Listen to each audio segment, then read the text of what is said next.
So let us start with next topic, that is mutual inductance. Again extremely simple topic.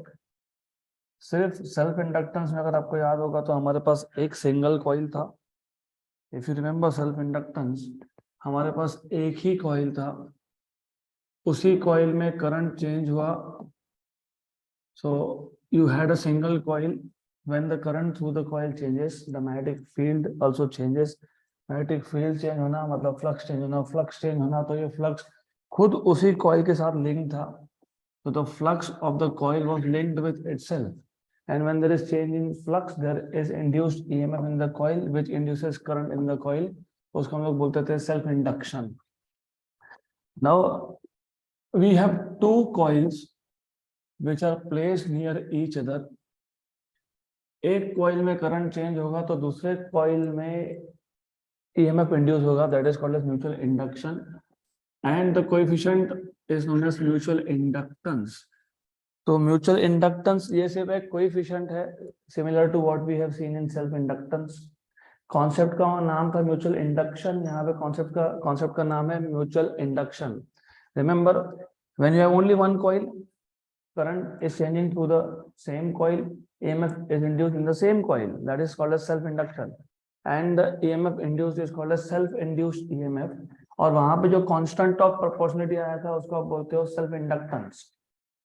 Mutual inductance में क्या होता है, पहली बात तो म्यूचुअल इंडक्टेंस ये कांस्टेंट ऑफ प्रोपोर्शनलिटी है. कॉन्सेप्ट है म्यूचुअल इंडक्शन. करंट एक कॉइल में चेंज होता है और ईएमएफ दूसरे कॉइल में इंड्यूस होता है, that is called as mutual induction. तो हमारे पास यहाँ पे दो कॉइल होना चाहिए. एक, let us say this is one coil and you have another coil over here. You have in total two coils which are placed very near to each other. एक coil में आपने एक बैटरी कनेक्ट किया है, source of EMF से ई along with a की, और दूसरे में आपने सिर्फ एक गैल्वेनोमीटर कनेक्ट किया है. There is only galvanometer in the second coil. This is galvanometer G. तो जिस कॉइल के साथ आपने सोर्स कनेक्ट किया है और की कनेक्ट किया है, इसको आप बोलते हो प्राइमरी कॉइल या तो कॉइल नंबर 1. और जिसके साथ आपने गैल्वेनोमीटर कनेक्ट किया है उसको बोलते हो सेकेंडरी कॉइल और coil number 2.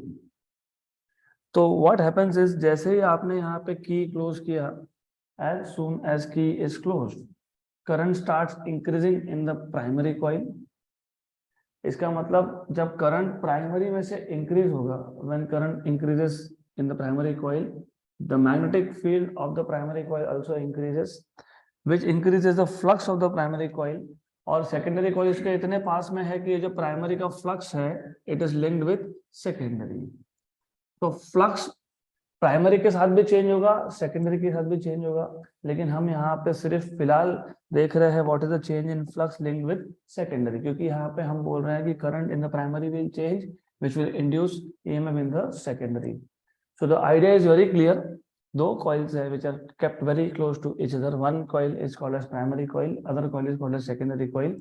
When the current in the primary coil changes, the magnetic field of the primary coil changes, which changes the magnetic flux, and that magnetic flux is linked with secondary, hence an EMF is induced in the secondary coil. This is called as mutual induction.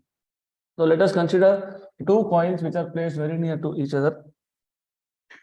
So consider two coils,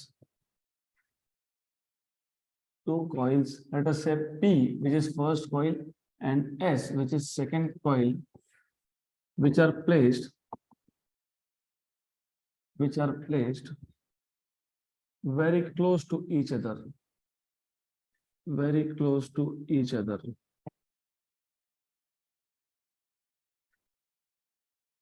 If the current in the primary,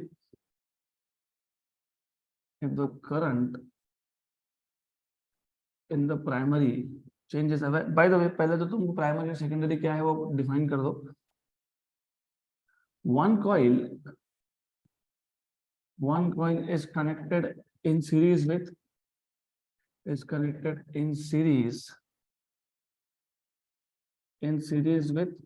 क्या connect किया है, with source of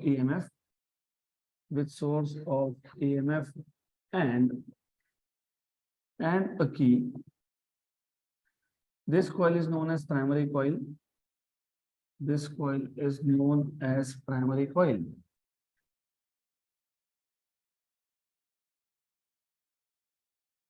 और जो secondary coil है, the other coil is connected. The other coil is connected only with a galvanometer. Only with a galvanometer. This coil is known as secondary coil. This coil is known as secondary coil. Is known as secondary coil. So what will happen is, जैसा ही primary में current change होगा, primary का flux change होगा, ये flux secondary के साथ linked है, तो when current in the primary changes, when current in the primary changes,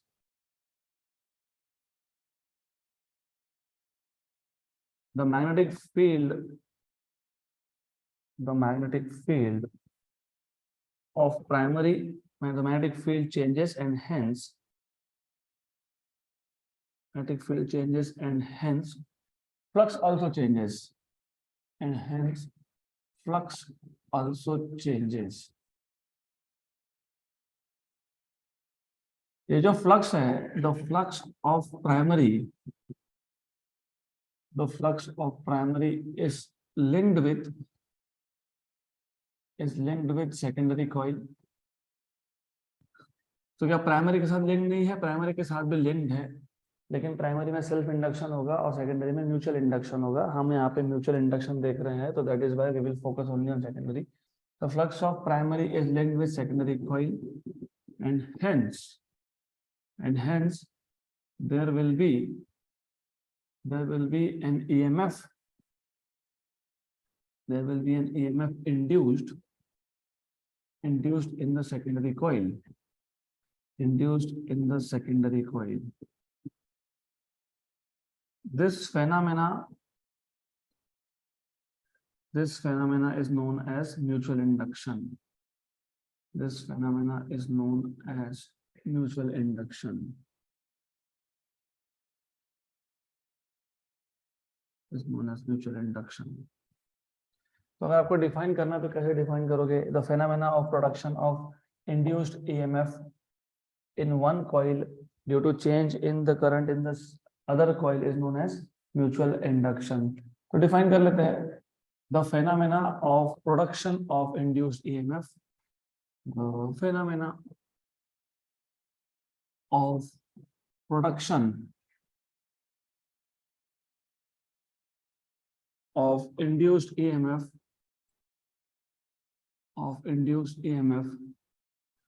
in one coil due to change in the current in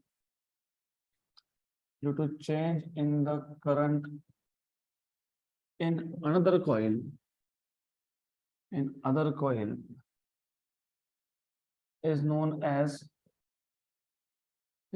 mutual induction. तो बस ये कॉन्सेप्ट पता होना चाहिए. This is known as mutual induction. अब हमको, जैसे हमने सेल्फ इंडक्टेंस डिफाइन किया था, वैसे ही हमको म्यूचुअल इंडक्टेंस भी डिफाइन करना है. तो पहले इतना आइडिया क्लियर होना चाहिए. दो कॉइल्स थे. Coil number 1 known as primary because it is connected with source of EMF and a key, and then you have another coil which is connected with galvanometer, secondary coil और second number coil. तो हमने current जैसे की close किया, current change हुआ primary में, primary का magnetic field और फ्लक्स चेंज हुआ, लेकिन प्राइमरी और secondary they are kept very close to each other. तो जो फ्लक्स चेंज हुआ है प्राइमरी में वो सेकेंडरी के साथ लिंक्ड है, तो EMF सेकेंडरी में इंड्यूस हो जाएगा. This phenomena is known as mutual induction. बाकी सारे स्टेप सेम है. अगर आपको याद होगा सेल्फ इंडक्शन के केस में हमने बोला था total flux is directly proportional to current. यहाँ पे भी total flux linked with secondary is directly proportional to the current in the primary. सिर्फ वहां पे क्या था, total flux is directly proportional to current. वहां पे कॉइल एक ही था, तो total flux in the coil is directly proportional to current in the same coil. यहाँ पे कॉइल 2 है, आप चेंज इन फ्लक्स किसकी बात कर रहे हो, सेकेंड कॉइल का, और चेंज इन करंट किसमें है, फर्स्ट। सेकेंड कॉइल को क्या बोला है, सेकेंडरी, और फर्स्ट में करंट मतलब प्राइमरी करंट। तो the total flux, the total flux the total flux linked with secondary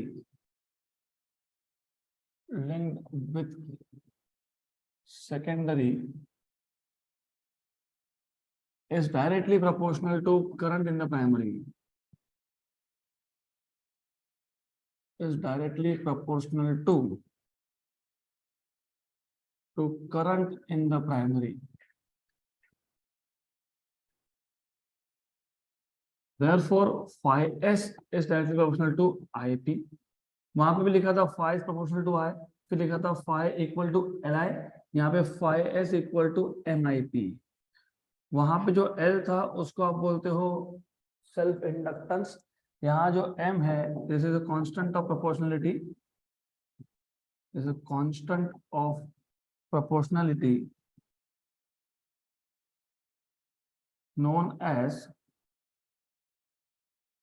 known as mutual inductance or coefficient of mutual induction is known as mutual inductance or coefficient of mutual induction or coefficient of mutual induction.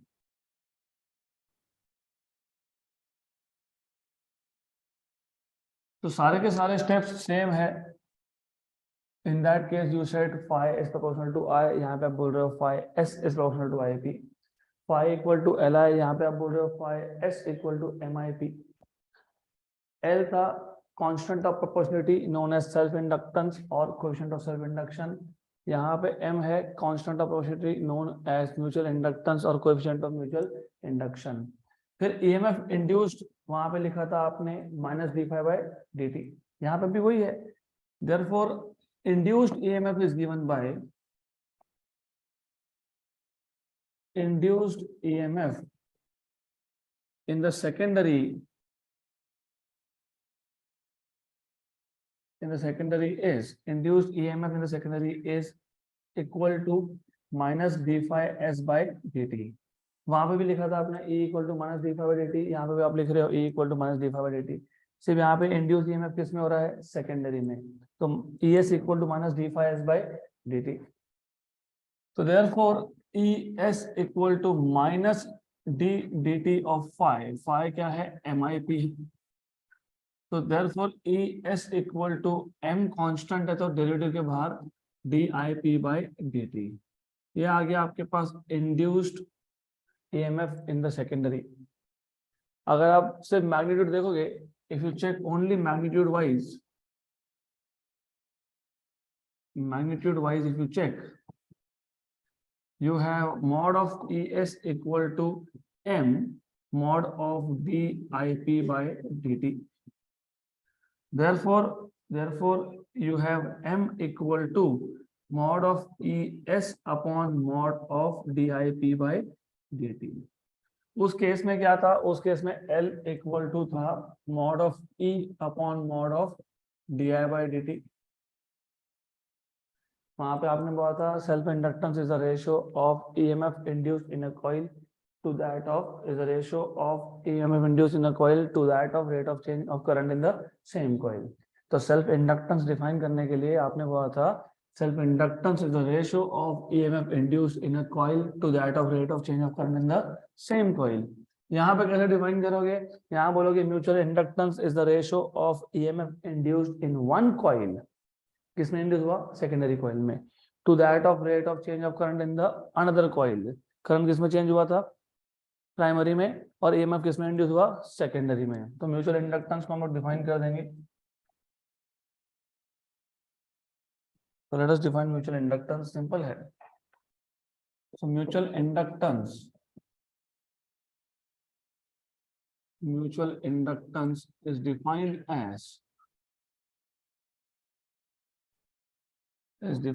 as ratio of is defined as the ratio of EMF induced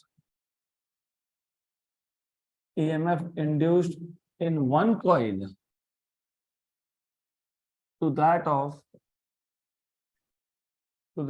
rate of change of current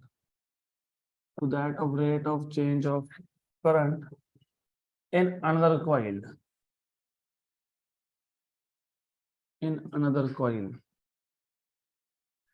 फिर SI unit वही आएंगे जो self inductance के थे, क्योंकि volt upon ampere per second, तो volt second पर ampere, तो SI unit of M is again volt second पर एम्पियर, जिसको आप बोलते हो हेनरी। तो डायमेंशंस भी सेम आएंगे, और डायमेंशंस EMF के निकालना, अगर आपको EMF के डायमेंशन निकालने हैं तो मैंने आपको असाइनमेंट दिया था, नहीं किया होगा तो कोई बात नहीं, I tell you how to find out dimensions of EMF। देखो ऐसा है, हमने कल और एक जगह पे इंडक्टेंस हमने लिखा था, याद है क्या? I0 स्क्वायर अपॉन 2 और into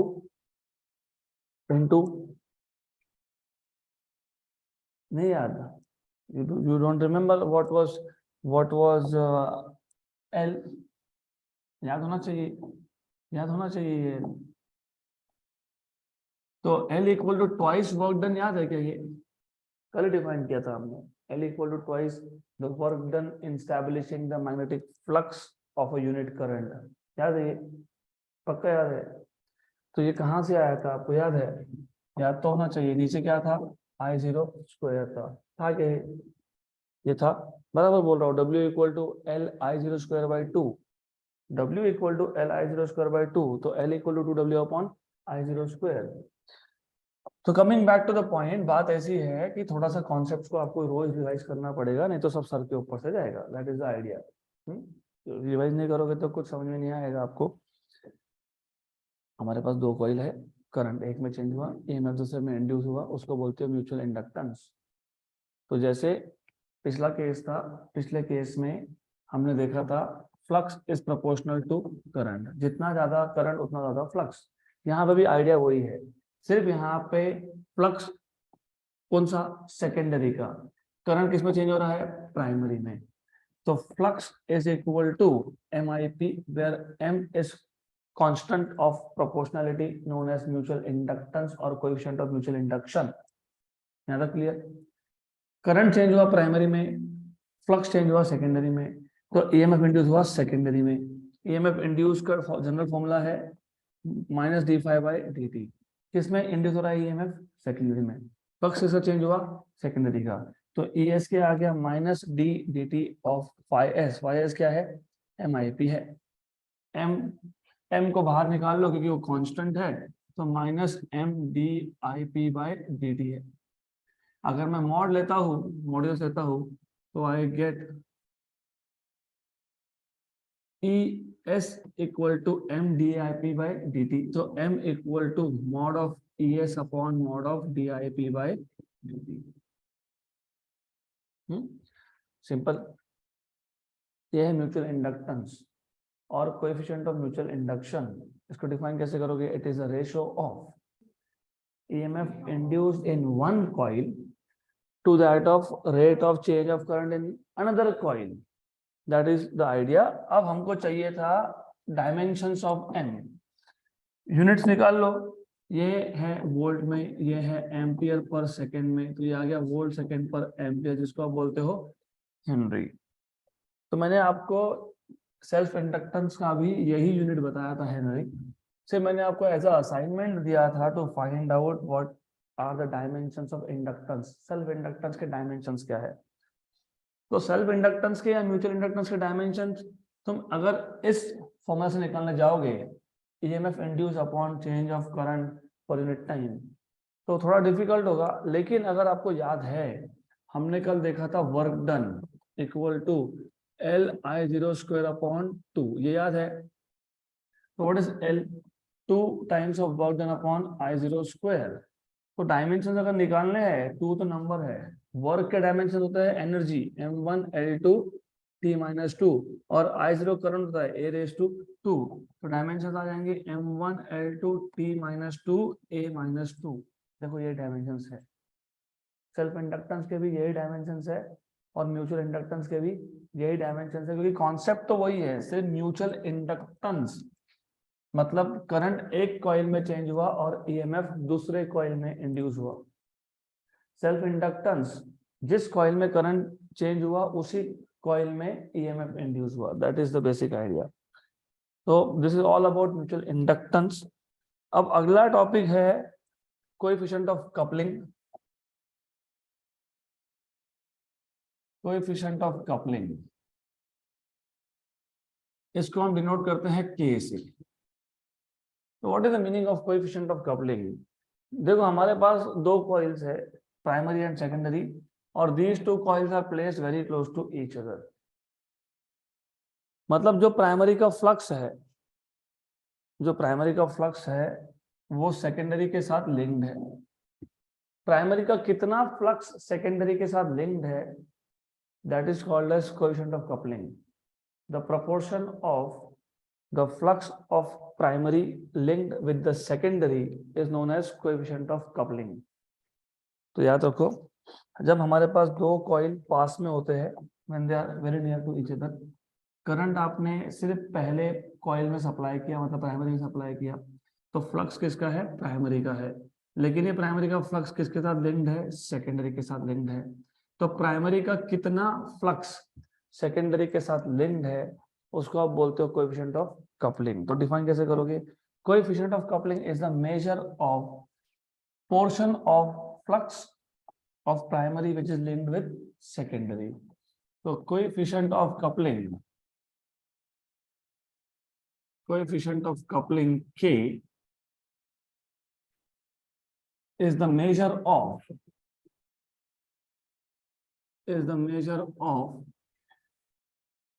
flux, is the measure of portion of flux of primary, is the measure of portion of flux of primary which is linked with secondary, which is linked with secondary। For example, अगर primary का 50% flux secondary के साथ linked है तो आप बोलते हो coefficient of coupling is 0.5। अगर प्राइमरी का 70% सेकेंडरी के साथ लिंक्ड है तो आप बोलते हो 0.7। तो जितना ज्यादा प्राइमरी का फ्लक्स सेकेंडरी के साथ लिंक्ड होगा उतना ही ज्यादा म्यूचुअल इंडक्टेंस होगा।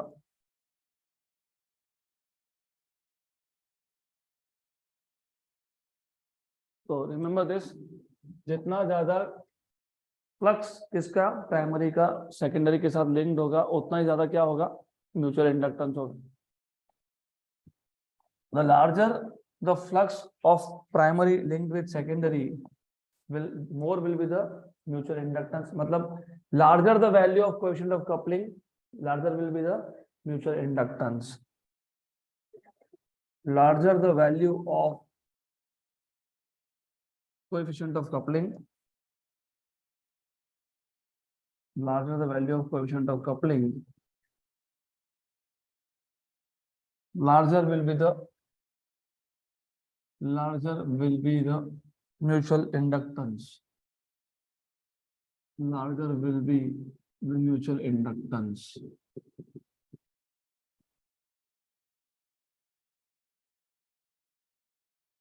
यहाँ तक क्लियर? सिंपल तो ज्यादा इसको हम लोग डिटेल में करना नहीं है, बिकॉज ये you just need to know basic idea. Greater the value of coefficient of coupling, larger is the mutual inductance. Simple. We know that what is mutual inductance proportional to, तो हमको already पता है। We know that mutual inductance M is proportional to E21। अब ये E21 क्या है? It is the EMF induced in secondary coil due to flux of primary coil. It is the EMF induced in secondary coil, उसको coil number 2 बोला है हमने, due to the flux of primary, जिसको coil number 1 बोला है। तो where E21 is the EMF induced, where E21 is the EMF induced, किसमें EMF induced हुआ? In the secondary coil, in the secondary coil, that is coil number 2, due to flux, due to flux of primary, due to flux of primary, primary मतलब कौन सा coil, coil number 1, equation number 1। I repeat again, coefficient of coupling क्यों चाहिए आपको समझ में आ जाएगा थोड़ी देर में, लेकिन कोएफिशिएंट ऑफ कपलिंग क्या होता है, प्राइमरी का फर्स्ट कॉइल का कितना फ्लक्स सेकेंडरी के साथ लिंक्ड है, that number is called as coefficient of coupling. The proportion of flux of primary which is linked with secondary, क्योंकि सेकेंडरी और प्राइमरी दोनों बहुत पास में थे, तो हो सकता है 50% of the flux of primary is linked with secondary, हो सकता है 70% इज लिंक्ड विद सेकेंडरी, हो सकता है 20% इज लिंक्ड विद सेकेंडरी। तो जितना भी परसेंट मतलब नंबर में कन्वर्ट करोगे तो 20% तो 0.2, 50% तो 0.5, इस नंबर को बोलते हो कोएफिशिएंट ऑफ कपलिंग। जितना ज्यादा फ्लक्स प्राइमरी का सेकेंडरी के साथ लिंक्ड होगा, मतलब जितना ज्यादा कोएफिशिएंट ऑफ कपलिंग होगा, उतना ही ज्यादा म्यूचुअल इंडक्टेंस होगा। तो mutual inductance is directly proportional to induced EMF, वो तो है ही ना, वो तो अभी हमने डिराइव किया। देखो, mutual inductance is proportional to induced EMF, लेकिन इंड्यूस्ड ईएमएफ किस में है, सेकेंडरी में है। किसकी वजह से है, प्राइमरी की वजह से है। तो ये जो E21 मैंने लिखा है, it is EMF induced in the secondary coil due to the flux of primary. Clear. लेकिन इफ यू रिमेंबर, ये E21 खुद किसको प्रोपोर्शनल है वो पता होना चाहिए। E21 is itself, E21 is itself proportional to number of turns in the secondary। ये इंपॉर्टेंट है। देखो मैं आपको वापस एग्जांपल दिखाता हूँ, यहाँ पे ना इमेजिनेशन का बड़ा काम है। ये प्राइमरी कॉइल है और ये सेकेंडरी कॉइल है। सेकेंडरी कॉइल में अगर नंबर ऑफ टर्न्स कम होंगे तो प्राइमरी का कितना भी फ्लक्स हो सेकेंडरी के साथ कम ही लिंक्ड होगा। लेकिन अगर मैं सेकेंडरी कॉइल में नंबर ऑफ टर्न्स बढ़ा दूं, फॉर एग्जांपल मैं एक सेकेंडरी कॉइल लेता हूं जिसमें बहुत ज्यादा नंबर ऑफ टर्न्स है, तो अभी किसके साथ ज्यादा फ्लक्स लिंक्ड होगा, मेरे पास दो सेकेंडरी कॉइल थे, एक सेकेंडरी कॉइल में नंबर ऑफ टर्न्स कम है, दूसरे सेकेंडरी कॉइल में नंबर ऑफ टर्न्स ज्यादा है।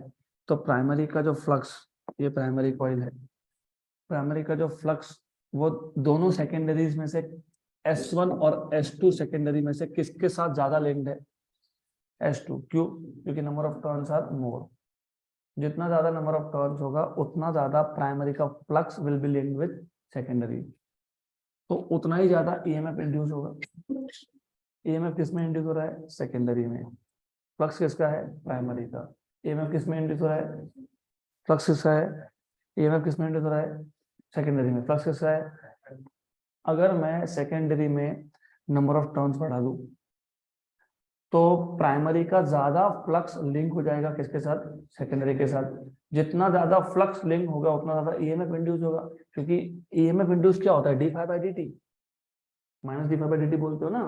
तो जितना ज्यादा फ्लक्स सेकेंडरी के साथ लिंक्ड होगा उतना ज्यादा क्या होगा, ईएमएफ इंड्यूस। लेकिन फ्लक्स किस पे डिपेंड करता है, नंबर ऑफ टर्न्स पे। आई रिपीट अगेन, जितना ज्यादा प्राइमरी का फ्लक्स सेकेंडरी के साथ लिंक्ड होगा उतना ही ज्यादा ईएमएफ इंड्यूस होगा। लेकिन फ्लक्स किस पे डिपेंड करता है, नंबर ऑफ टर्न्स पे। सेकेंडरी में जितने ज्यादा नंबर ऑफ टर्न्स होंगे उतना ज्यादा फ्लक्स होगा, उतना ही ज्यादा ईएमएफ इंड्यूस होगा। तो EMF induce in secondary due to flux of primary is proportional to number of turns in the secondary. And of course it will depend on how much is the flux generated by primary। दो चीजों पर depend करता है, एक तो खुद primary कितना flux generate कर रहा है। अगर प्राइमरी ज्यादा फ्लक्स जनरेट कर रहा है, if the primary coil is generating more flux, तो मोर फ्लक्स विल बी लिंक्ड। तो जितना ज्यादा फ्लक्स लिंक्ड होगा उतना ज्यादा इंड्यूस्ड ईएमएफ होगा। तो EMF induced in secondary due to flux in the primary is proportional to two things, number of turns in the secondary and also how much is the flux generated by the primary। good, then ये हो गया equation number 2। लेकिन ये जो flux in primary है ये खुद किस पे डिपेंड करता है, ये खुद किस पे डिपेंड करता है, ये खुद डिपेंड करता है इसके नंबर ऑफ टर्न्स पे। क्यों ऐसा, अब सपोज मेरे पास करंट की वैल्यू कांस्टेंट है, मैं करंट नहीं चेंज कर रहा हूँ, इमेजिन, और मैंने दो प्राइमरी ले लिए फॉर द सेम करंट, दोनों में 10 एम्पियर का करंट है, और एक कॉइल लेता हूं, दोनों तीनों में सेम ही करंट है, तो सबसे ज्यादा फ्लक्स कौन जनरेट करेगा? थर्ड वन, क्योंकि सबसे ज्यादा टर्न किसमें है? थर्ड में। क्योंकि क्या होगा, जितने ज्यादा टर्न तुम दोगे ना, वो सेम करंट उतनी ज्यादा बार सर्कुलेट होगा, जितनी ज्यादा बार करंट सर्कुलेट होगा उतना ज्यादा फ्लक्स होगा। तो प्राइमरी का फ्लक्स खुद number of turns of primary पे डिपेंड करता है। Equation number 3। Therefore, from equation number 2 and 3, from equation number 2 and 3, EMF induced in secondary due to flux of primary, मतलब EMF induced in coil 2 due to coil 1 due to flux of coil 1 is proportional to N2 and phi1, लेकिन phi1 is proportional to N1. Equation number 4 clear है? But equation number 1 के हिसाब से mutual inductance is proportional to E21, लेकिन E21 is proportional to N2 into N1. Therefore, from equation number 1 and 4, mutual inductance which is proportional to E21 and E21 is proportional to N2 into N1. Therefore, M is proportional to N2 into N1. बराबर? Equation number 5. Have a clear? Right? So mutual inductance is directly proportional to the product of number of turns in the primary and the number of turns in the secondary. Similarly, suppose मेरे पास एक ही coil होता, मतलब कौन सा case? Self inductance का case. तो जैसे mutual inductance is proportional to the product of number of turns in primary and secondary, वैसे ही self inductance will be proportional to product of n into N, क्योंकि वहां तो n1 और n2 क्या है? सेम है, एक ही कॉइल है, तो क्या आ जाएगा? n square. यहाँ तक क्लियर? गुड। तो अगर मैं स्क्वायर रूट ले लूं तो root of l is proportional to n। Clear? So what will be n1 proportional to root of l1? What will be n2 proportional to root of l2? Where l1 is the self inductance of primary coil and l2 is the self inductance of secondary coil. Equation number 6. So from equation number 5 and 6, from equation number 5 and 6, from equation number 5 and 6, you see that m is proportional to n2 into n1, but n2 into n1 is proportional to root of l2 into l1. बराबर? Correct? यहां तक notes में correct लिखा है, इसके बाद का एक स्टेप प्रिंट नहीं हुआ है, क्योंकि हम किसकी बात कर रहे हैं? कोएफिशिएंट ऑफ कपलिंग की। तो अब तक हमने कहां पे लिखा कोएफिशिएंट ऑफ कपलिंग? लिखा क्या हमने? नहीं। तो अब लिखेंगे, जब मैं प्रोपोर्शनलिटी का साइन हटाऊंगा तो क्या लिखूंगा? कांस्टेंट, और वो कांस्टेंट क्या है? कोएफिशिएंट ऑफ कपलिंग है। आ गया कोएफिशिएंट ऑफ कपलिंग के, सिंपल से, वो आखिरी स्टेप प्रिंट नहीं हुआ है, तो इक्वल टू के। यहाँ तक क्लियर? अब इसके 3 केसेस बनते हैं, 3 cases, where K is called as coefficient of coupling, where K is known as called as coefficient of coupling.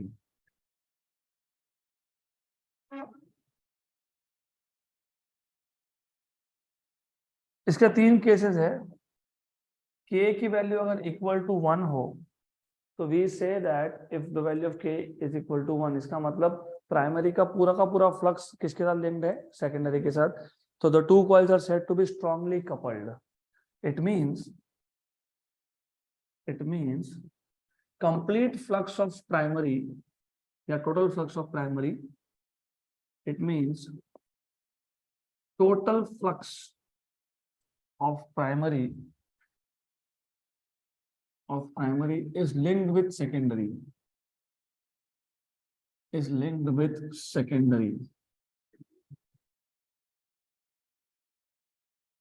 the two coils are said to be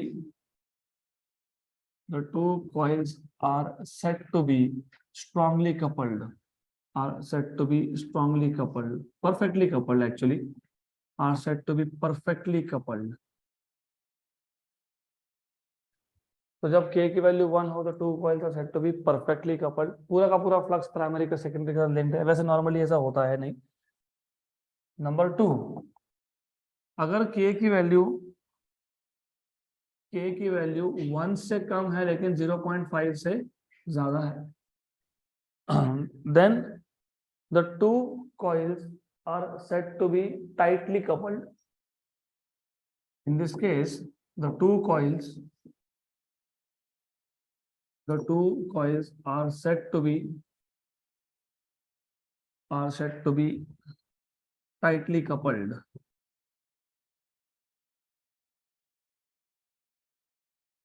और लास्टली, अगर k की वैल्यू 0.5 से भी कम हो गई, lastly if the k value is less than 0.5, then the two coils are said to be loosely coupled. The two coils are said to be loosely coupled.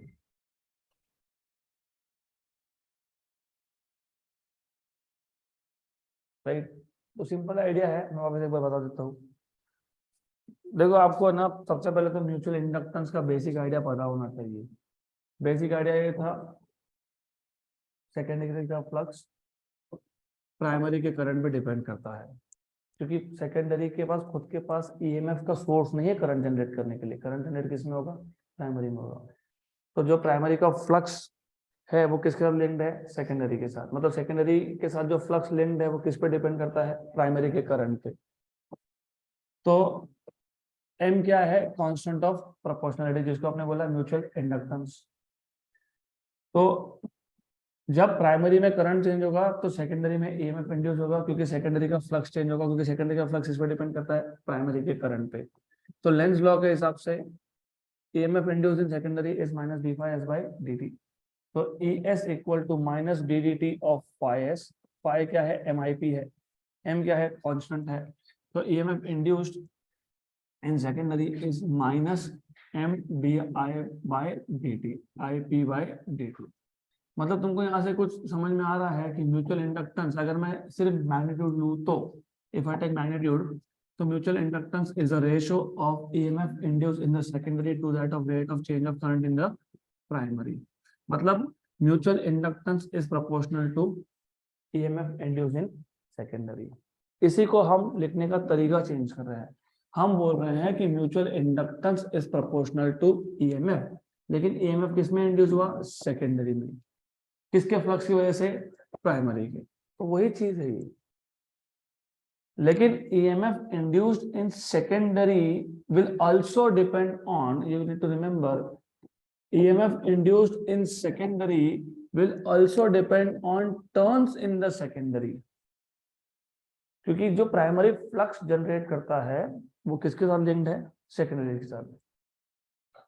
Actually किसके साथ linked है? Secondary के turns के साथ। तो तुम अगर number of turn बढ़ा दोगे तो flux linked will be more. Flux linked will be more मतलब EMF induce will be more. दूसरा किस पे डिपेंड करता है? खुद प्राइमरी के फ्लक्स पे।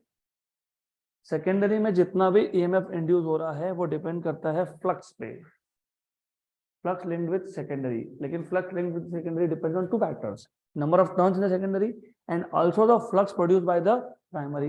प्राइमरी खुद कितना फ्लक्स प्रोड्यूस करता है उस पर भी तो डिपेंड करेगा ना। और प्राइमरी खुद कितना फ्लक्स जनरेट करता है वो डिपेंड करेगा उसमें नंबर ऑफ टर्न्स कितने हैं। क्योंकि मैंने अगर करंट कांस्टेंट रख दिया प्राइमरी में, तो जितने ज्यादा टर्न्स होंगे उतनी बार करंट सर्कुलेट होगा, और जितनी बार करंट सर्कुलेट होगा उतना ही ज्यादा फ्लक्स बनेगा, और वो फ्लक्स किसके साथ लिंक्ड है? सेकेंडरी के साथ, राइट। तो E21 is proportional to N2 and Phi1, लेकिन Phi1 is proportional to N। लेकिन mutual inductance M is proportional to E21 and E21 is proportional to N2 into N1. So mutual inductance is proportional to N2 into N1. Similarly, अगर मेरे पास दो coil नहीं होते, मेरे पास single coil होता, तो फिर L will be proportional to N into N, N square. तो root of L is proportional to N. मतलब N is proportional to root L. मतलब N1 is proportional to root of L1 and N2 is proportional to root of L2, तो ये दोनों यहाँ substitute कर दो। Therefore mutual inductance which is proportional to N2 into N1 is now proportional to L2 or into root of L1. तो mutual inductance is proportional to root of L2 into root of L1. तो यहाँ जो proportionality का constant आता है ना, उसको क्या बोलते हो? Coefficient of coupling बोलते हो। और इसमें 3 केसेस बनते हैं, परफेक्टली कपल्ड, टाइटली कपल्ड और लूजली कपल्ड। के की वैल्यू 1 मतलब परफेक्टली कपल्ड, मतलब प्राइमरी का पूरा फ्लक्स सेकेंडरी के साथ लिंक्ड है। अगर के की वैल्यू 0.5 से 1 के बीच में आती है तो टाइटली कपल्ड, और 0.5 से कम आती है तो लूजली कपल्ड। सिंपल। अब इस आइडिया पे बेस्ड है आपका ट्रांसफॉर्मर। तो मैंने आपको बताया था चैप्टर नंबर 16 जब हमने स्टार्ट किया था semiconductor devices, that time I told you कि जब आपको वोल्टेजेस को चेंज करना होता है, लो टू हाई या हाई टू लो करना होता है, तो जो आप डिवाइस यूज करते हो उसको बोलते हो ट्रांसफॉर्मर। तो अगर आप नोट देखोगे तो पहला ही सेंटेंस ये लिखा हुआ है, a transformer is a device which is used for changing voltage of alternating current from low value to high value और vice versa.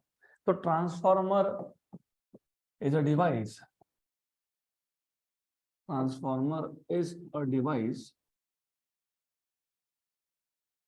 device used to change the voltage of alternating current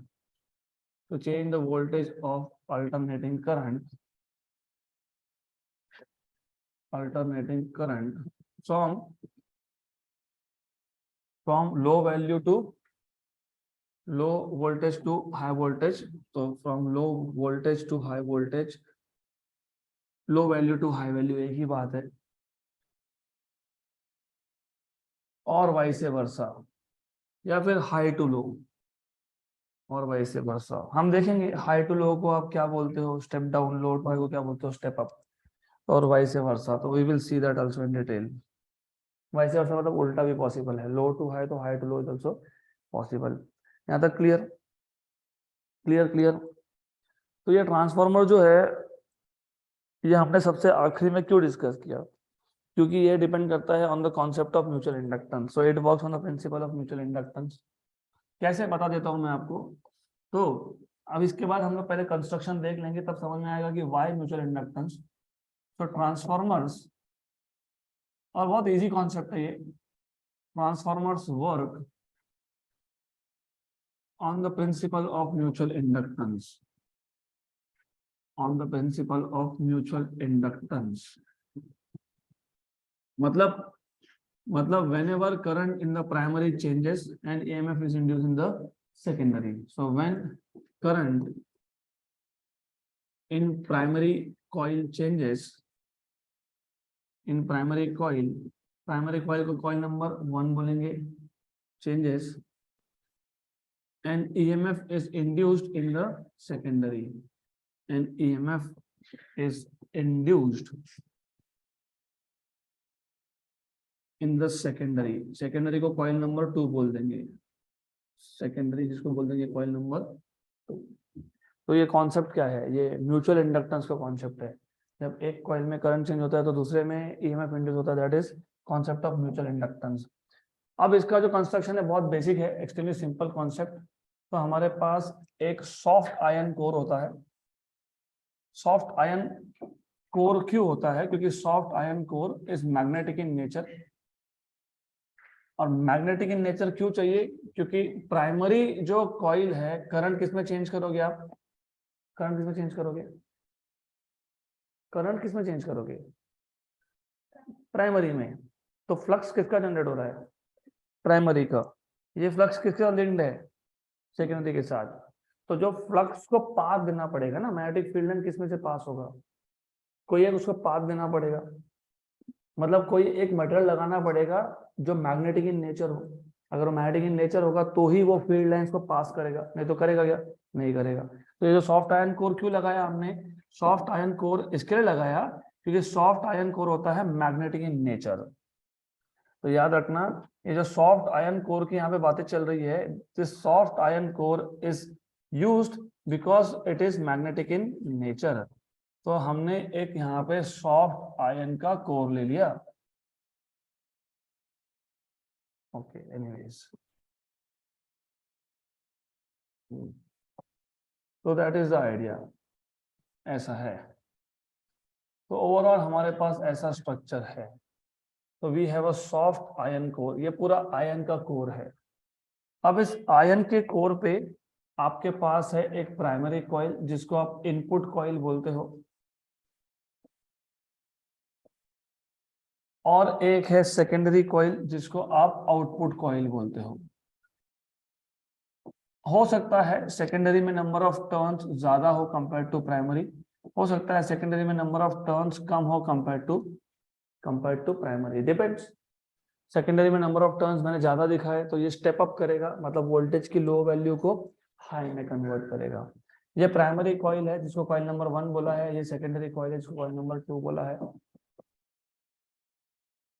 यहाँ पे आपने AC source लगा के रखा है, जो हमारे घर में एसी सप्लाई आता है अल्टरनेट वोल्टेज, वो आपने किसको कनेक्ट किया है, प्राइमरी कॉइल को, इसलिए तो इसको इनपुट कॉइल बोलते हैं ना। इनपुट किसको दिया तुमने, प्राइमरी को, और आउटपुट कहाँ से लिया, सेकेंडरी से। तो आप यहाँ से जनरेट करोगे आउटपुट, वी आउट, ये आ गया वी इन, वो है वी आउट। तो यहाँ तक क्लियर। तो as I told you many times, मैं वापस एक बार बता देता हूँ, कोई भी टॉपिक डिफिकल्ट नहीं है। The problem is that you have to make a particular mapping. मैं हमेशा बोलता हूँ कि diagram, introduction, derivation, this is what you are supposed to follow the flow. यहाँ पे मैंने सिर्फ पहले इंट्रोडक्शन दे दिया क्योंकि नया कॉन्सेप्ट है, ट्रांसफार्मर पता नहीं है व्हाट इज ट्रांसफार्मर, तो पहले इंट्रोड्यूस कर दो। Transformer is a device which changes the voltage of alternating current। Alternating current important है, डीसी के लिए काम नहीं करता ये। Which changes the voltage of alternating current from low voltage to high voltage और vice versa. It works on the principle of mutual inductance. When current in the primary coil changes and EMF is induced in the secondary coil. यहाँ पे P है primary coil और S है secondary coil. तो मैं लिख देता हूँ, P is primary coil and S is secondary coil. P primary coil is also known as input coil. Primary coil is also known as input coil. Is also known as input coil. And S, which is secondary coil, is also known as output coil. Secondary coil, which is also known as output coil.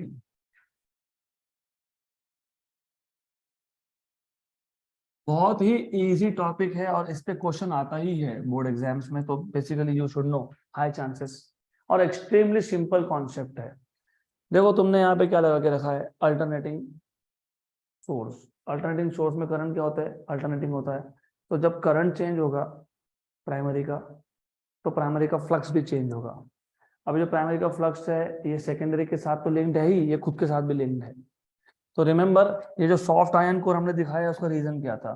Soft iron core का reason ये है, जब भी तुम primary में current change करोगे, तुम तो करते नहीं हो, तुम तो अल्टरनेटिंग वोल्टेज लगा देते हो। What is alternating voltage, forward backward, याद है क्या। करंट कैसा होता है, इलेक्ट्रॉन आगे जाता है पीछे आता है, आगे आता है पीछे आता है, आगे आता है पीछे आता है। तो इस केस में क्या होता है, याद है, करंट करंट याद है कैसा होता है, positive negative, positive negative, positive negative. तो जब करंट चेंज होगा तो मैग्नेटिक फील्ड भी चेंज होगा, मैग्नेटिक फील्ड चेंज होगा तो मैग्नेटिक फ्लक्स भी चेंज होगा। तो ये जो फ्लक्स है, ये फ्लक्स किसके साथ लिंक्ड होना चाहिए, सेकेंडरी के साथ। खुद के साथ तो है ही, खुद के साथ तो है ही। जो कॉइल फ्लक्स जनरेट करता है उसका खुद के साथ तो लिंक्ड होता ही है, लेकिन सेकेंडरी के साथ भी लिंक्ड होना चाहिए। तो ये जो सॉफ्ट आयन कोर है ना, इसका काम ही वो है। Soft iron core is magnetic in nature, तो the role of this soft iron core is to link the flux of primary with secondary. तो since the primary coil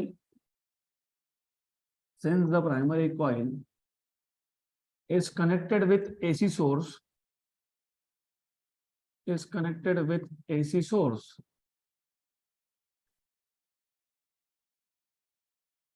the current in the primary is changing, the current in the primary is changing, क्योंकि AC current होता ही changing है, it is alternating, नाम में ही ना alternating current, positive negative. So since the primary coil is connected with AC source, the current in the primary changes, and hence current change होने की वजह से क्या हुआ, and hence magnetic flux changes, and hence magnetic flux also changes. और ये जो flux है, this flux is linked with both primary and secondary. This magnetic flux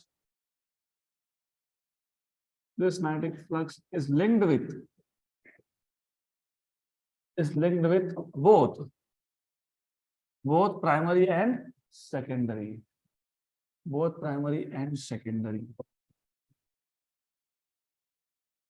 तो प्राइमरी में क्या होगा, सेल्फ इंडक्शन, सेकेंडरी में क्या होगा, म्यूचुअल इंडक्शन. तो पहले हमने सेल्फ इंडक्शन अलग से पढ़ा, म्यूचुअल अलग से पढ़ा, अब दोनों को कंबाइन करने का टाइम आ गया ट्रांसफार्मर में. पहले मैंने 5B नाम का एक कॉन्सेप्ट डिफाइन किया था, याद है, parameter 5B,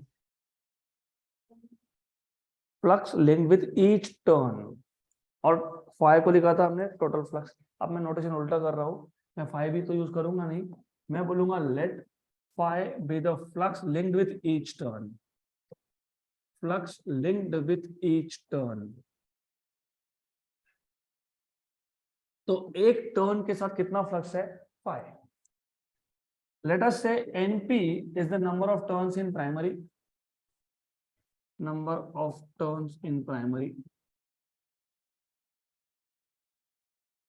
and S be the number of turns in secondary,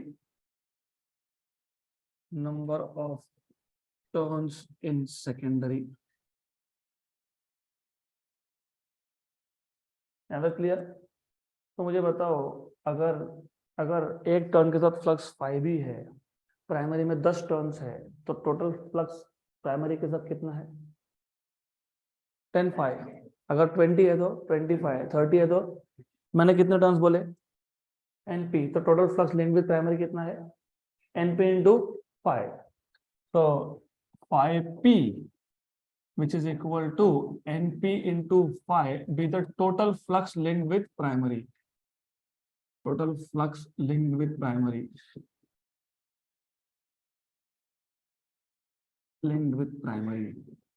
Similarly, phi S, what will be phi S?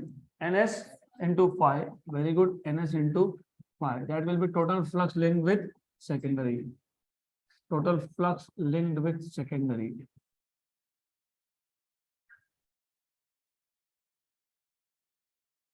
Therefore, क्योंकि flux linked with primary and secondary is changing, EMF will be induced in both the coils. Since, अब बोलोगे flux क्यों change हुआ, तुमने AC source लगा के रखा है, AC सोर्स में करंट चेंजिंग होता है, करंट चेंज होगा तो फ्लक्स वैसे भी चेंज होगा. So since flux linked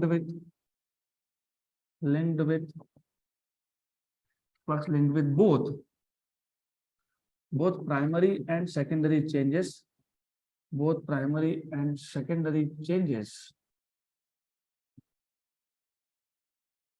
and EMF is induced in both the coils, in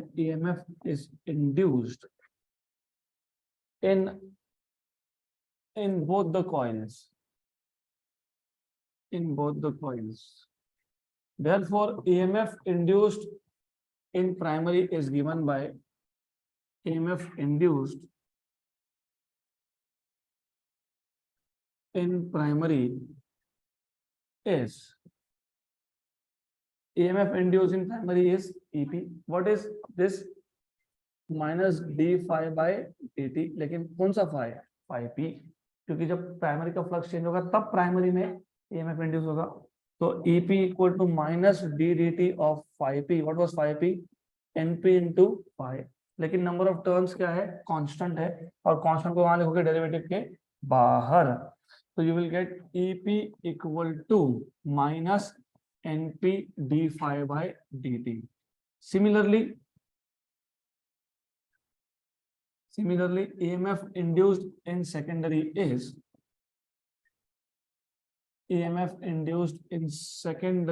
coil is ES equal to minus d phi s by dt, which is equal to minus d dt of ns into phi. ns क्या है? Constant है, therefore ES equal to minus ns d phi by dt. Equation number 2, इसको बोल देंगे equation number 1. अगर दोनों को divide कर दिया, if we divide equation number 1 by 2, dividing equation number 1 by equation number 2, you have EP upon ES equal to minus NP d phi by dt upon minus NS d phi by dt. Minus minus plus हो गया, d phi by d phi by d cancel हो गया, तो EP upon ES equal to क्या आ गया? NP upon NS. इसको बोलते हो ट्रांसफॉर्मर इक्वेशन. क्या बोलते हो इसको? So equation 3 is known as transformer equation.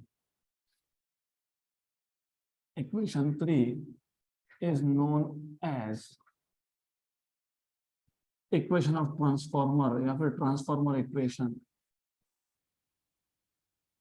और इसका जो लेफ्ट हैंड साइड है, क्या है इसका left hand side, sorry right hand side, NP by NS. इसको बोलते हैं टर्न्स रेशो. क्या बोलते हैं? क्योंकि ये रेशियो ऑफ टर्न्स है ना, number of turns in primary upon number of turns in secondary. तो NP by NS is known as turns ratio या आ गया टर्न्स रेशो. है तो क्लियर? तो ये आपको इतना बताता है कि कितने टर्न्स है प्राइमरी में, कितने सेकेंडरी में. फॉर एग्जांपल अगर मैंने बोला रेशियो इज हाफ, तो NP by NS is half, मतलब प्राइमरी में सेकेंडरी की कंपेरिजन में हाफ टर्न्स है. सेकेंडरी में 100 है तो प्राइमरी में 50 है, तो वो स्टेप अप हो गया, वोल्टेज बढ़ाएगा. वो देखेंगे हम लोग. आइडियली क्या होता है ना, ideally for ideal transformer, ideally बोल रहा हूँ, ये बहुत आइडियल केस है. देखो आइडियली क्या है कि जितना तुम इनपुट दोगे उतना ही आउटपुट मिलना चाहिए. Input power equal to output power. तो for ideal transformer input power is equal to output power. Input power equal to output power. ये आइडियल ट्रांसफॉर्मर का केस बता रहा हूं मैं. ऐसा होता ही है, मैं ऐसा नहीं बोल रहा हूँ. This is ideal transformer. For ideal transformer input power equal to output power. मतलब बेसिकली अगर आपको याद होगा, हमने थर्मोडायनेमिक्स में भी इफिशिएंसी नाम का पैरामीटर डिफाइन किया था, याद है? Work output upon heat input. तो अगर इफिशिएंसी 1 हो जाए तो जितना तुम इनपुट दे रहे हो उतना ही आपको आउटपुट मिल रहा है. जितना इनपुट हीट दिया उतना का उतना आउटपुट वर्क हुआ.